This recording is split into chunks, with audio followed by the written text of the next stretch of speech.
Assalamualaikum warahmatullahi wabarakatuh. Nama saya Vicky Palayan, 591219045 dari Prodi Biologi A, UINSA, Surabaya. Nah, kali ini saya akan mereview jurnal mengenai sistem respirasi.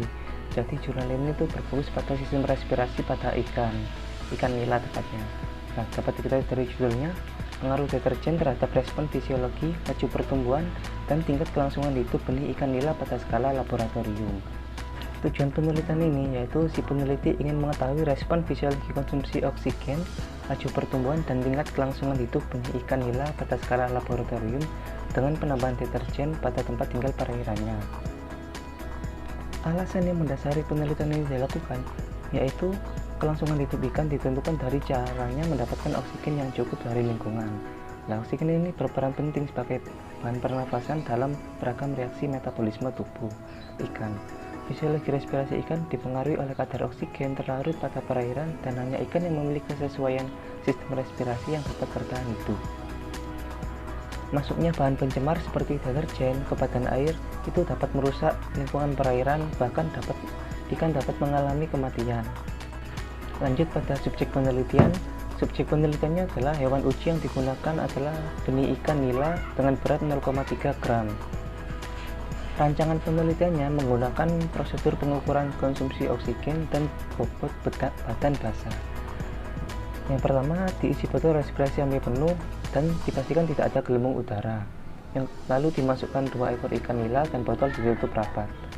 Kemudian diisolasi pinggiran botol untuk mencegah difusi oksigen dari luar. Lalu dibiarkan 10 menit. Setelah itu ditampung air yang asalnya dari botol respirasi ke dalam botol sampel. Kemudian didapat konsumsi oksigen ikan awal dari pengukuran oksigen air yang menuju botol respirasi. Kemudian data disajikan dalam UL liter oksigen per miligram per jam. Lalu dilakukan pengamatan pola tingkah laku pada ikan.